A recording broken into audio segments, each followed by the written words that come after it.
In today's video, things take an unexpected turn when a routine interaction with a female police officer escalates into a jaw-dropping moment.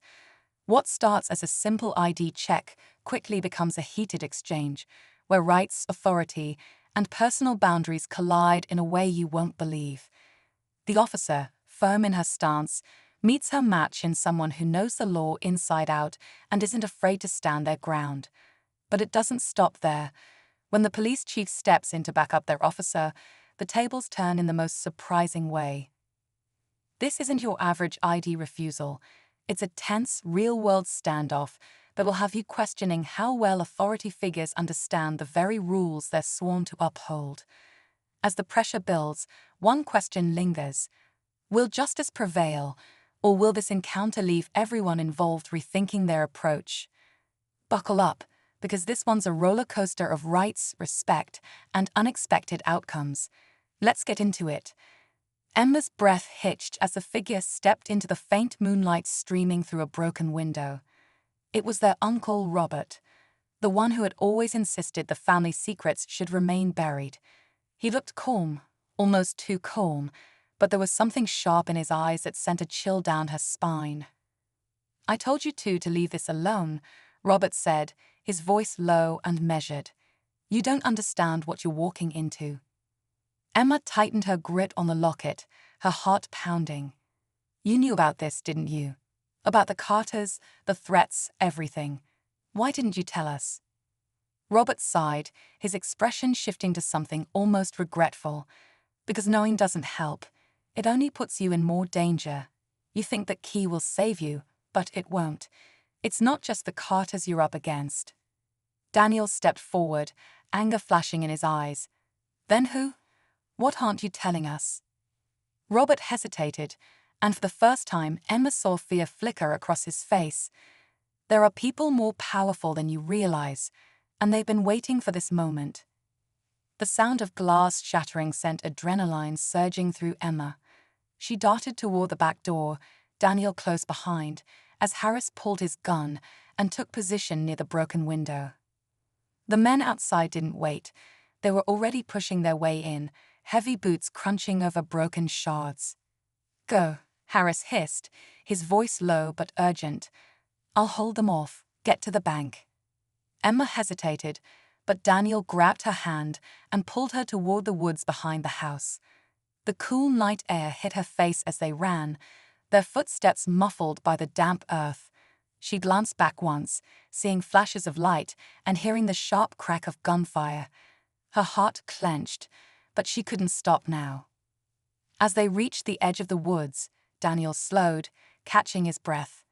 "What if Harris doesn't make it?" he asked, his voice shaky. "What if they catch him?" Emma tightened her grip on the locket, her resolve hardening. "Then we have to make sure this was worth it. Whatever's in that box, it's the answer. We can't let them win." They pressed on, navigating the winding trails under the cover of darkness. Emma's mind raced with questions. Why had her grandfather hidden this key? What could possibly be so dangerous that even the Carters were desperate to keep it buried? She glanced at Daniel, his face tense and determined, and realized she wasn't the only one grappling with the weight of it all. When they finally reached the old bank, its towering facade loomed in the moonlight like a ghost from another time. The building had been abandoned for years, its windows boarded up and its doors chained. Emma pulled out the locket, her fingers fumbling with the tiny key. "This has to work," she whispered, more to herself than anyone. Daniel looked around nervously. "If they're tracking us, they won't be far behind." Emma nodded, pushing open the rusted gate and stepping inside. The air was thick with dust and silence, every creak of the floorboards echoing like a scream. They moved cautiously toward the vault, the locket's key clutched tightly in her hand. Suddenly, a noise behind them made them freeze. Footsteps, slow, deliberate, and getting closer. Emma turned, her breath catching in her throat as a shadow emerged from the darkness. It wasn't one of the men from the SUVs. It was someone they hadn't expected, someone they thought they could trust. Emma froze, her pulse thundering in her ears as the sound of car doors slamming filled the air. She peeked through the window and spotted two black SUVs parked outside, their headlights cutting through the evening mist. Men in dark suits stepped out, their movements sharp and deliberate. The Carters. Harris turned off the lights and motioned for them to stay quiet. "They found us," he whispered. "We need to move now." "But the locket," Emma protested, clutching it tightly. "If they're here for it, then whatever's in that box is the only leverage we have." Daniel grabbed her arm. "Emma, we can't outrun them with that thing in our hands. If it's really that important, they won't stop until they have it." Harris nodded, his expression grim. "He's right. But there's another way. We lead them off course, buy time to get to the bank." Before anyone could argue, a sharp knock echoed from the front door, followed by a voice that sent chills down Emma's spine. "We know you're in there. Hand it over, and no one gets hurt." Emma's mind raced. There was no way out, at least none that seemed safe. Harris motioned toward the back door, his eyes locked on hers. "You've got to trust me. Take the locket and run. I'll hold them off." "No," Emma said, her voice trembling but firm. "We do this together." Daniel looked at her, a mixture of fear and determination in his eyes. "What's the plan?" The knock turned into pounding, the voice outside growing sharper. "Last chance." Emma took a deep breath, the weight of the moment pressing down on her. "We don't give them the locket. Not yet, but we're not running either." She looked at Harris. "You said this changes everything. Let's make sure it does." The pounding on the door stopped, and for a brief, breathless moment, silence fell. Then came the sound of shattering glass. The Carters weren't waiting anymore. The footsteps grew louder, echoing on the wooden porch outside. Emma and Daniel exchanged a tense glance, their breaths shallow. Emma clutched the locket tightly as if it might somehow protect them. The door creaked open, and to their shock, it was Detective Harris, the same man who had been digging into their family's history for months. "You two need to come with me." "Now," Harris said, his voice low but urgent. "It's not safe here." "Safe from what?" Daniel demanded, his tone edged with frustration. "We know about the Carters and the deal. What else is there?" Harris hesitated, then stepped inside, shutting the door behind him. "The Carters didn't just threaten your grandfather. They've been keeping tabs on your family for years, waiting for the right moment to take back what they think belongs to them. And now they know you found this." He gestured toward the locket.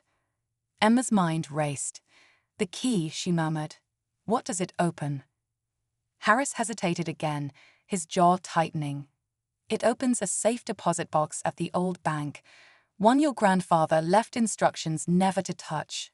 But if the Carters are involved, whatever's inside could change everything, and they won't stop until they get it first." Before Emma could respond, the sound of tires screeching outside sent a shiver down her spine. Someone was here, and they weren't alone. Emma's hands trembled as she unlocked the dusty chest her grandmother had hidden beneath the floorboards. Inside, she found letters, photographs, and an old locket. The letters revealed the truth. Their family's fortune hadn't come from luck or hard work alone. Her grandfather had uncovered a scandal decades ago, involving the most powerful family in town. Instead of exposing it, he had struck a deal that secured their wealth at the cost of his integrity.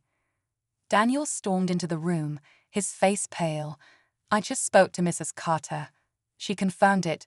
Grandpa knew everything. But Emma, there's more. The Carters didn't just bribe him. They threatened him, us." Emma stared at the letters, the weight of the revelation crushing her. She opened the locket, expecting to find her grandmother's photo. Instead, there was a tiny key. "What does this unlock?" she whispered. Before Daniel could respond, they heard footsteps outside. Emma looked at him, her heart racing. "We're not done yet." The sun dipped below the horizon, casting a golden glow over the small town. Emma stood on the edge of the lake, the cool breeze carrying the faint scent of pine. The long-hidden truth about her family had finally come to light, and though the journey had been painful, it brought her a strange sense of peace. She glanced at the weathered journal in her hands, the final pages detailing her grandmother's struggles and sacrifices to protect them all. Emma now understood that love and resilience had always been at the heart of their story. As she turned, her brother, Daniel, approached, his expression lighter than it had been in years. "Ready to go home?" he asked. She nodded. Together, they walked back to the house where laughter and warm lights spilled from the windows. Life wasn't perfect, but the past no longer haunted them, it guided them. Emma smiled, realizing that the future was theirs to write, filled with the strength and love that had always been their legacy.